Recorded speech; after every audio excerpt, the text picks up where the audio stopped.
First, just taking off the old edge guard. It's a little ripped up. Making sure none of the lead tape came off with it. All right, now I'm going to get the grip.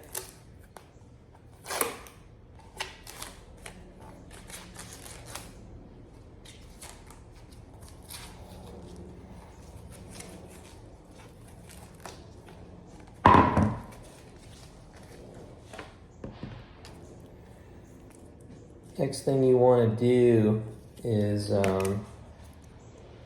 with the tape for the grip, you want to take it off and then just put it on the side so it's ready to go. You're not having to undo this thing at the end.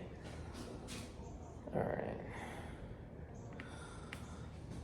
I'm going to go edge guard first and then grip over that. I think that's just easier, but honestly, I'll go either way.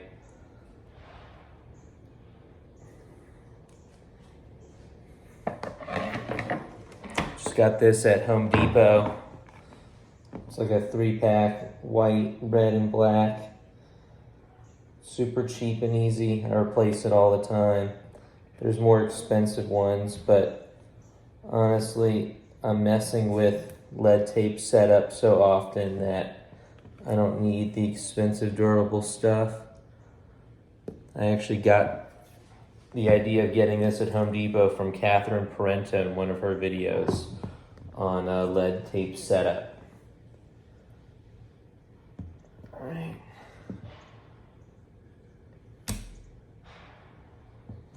My paddle is 16 millimeters, and the tape I think is a little bit small for it, but it's pretty even with it.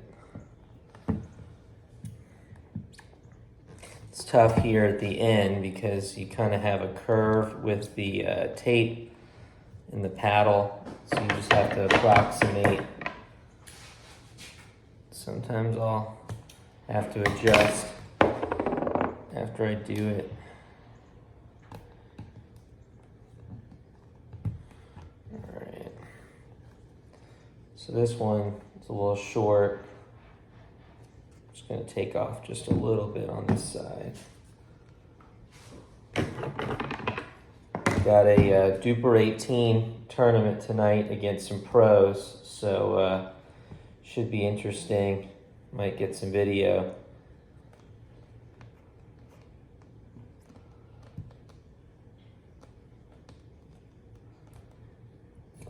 All right.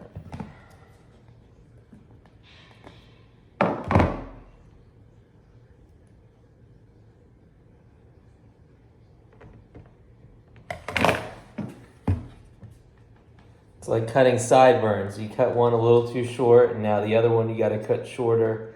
Like goes back and forth.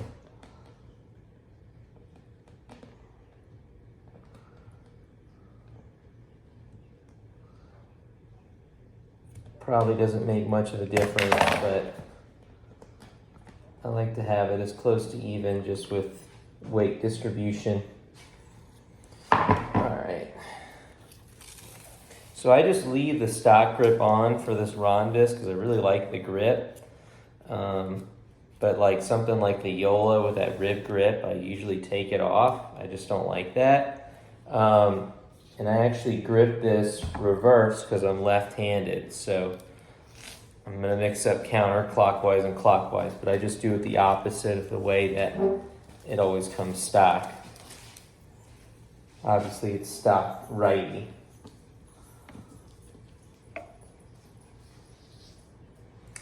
Y'all should check this paddle out, the R3 Pulsar. It's been my go-to. I delaminated 3 carbon 1Xs in 4 months, and this is very similar. I think it's equal or maybe a little more spin and less power, but in a good way. It's a lot more controllable, especially on resets. Someone hit it hard at you with the carbon 1X, and it might have been partly because of the crushing of the cores. It just was very hard to not pop it up or sail it out, take the energy out of the ball. I try to keep the bevel pretty close. And you you know, want to try to have it pretty even in terms of the angle coming down. And then say the main thing that I do that's unique is I basically make the handle artificially longer by just gripping it up extra high, basically all the way up to that USAP approval. So this is just a 5.5 inch handle paddle, but it looks and feels like more than that when you grip it a little extra high. So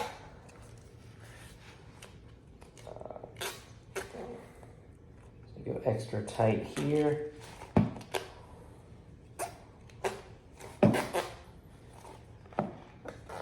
And I just kind of hold it like that.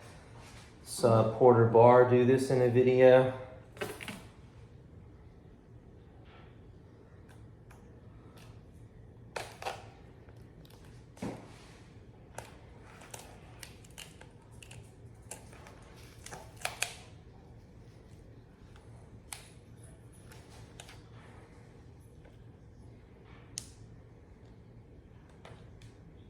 I like the Yonex Super Grap.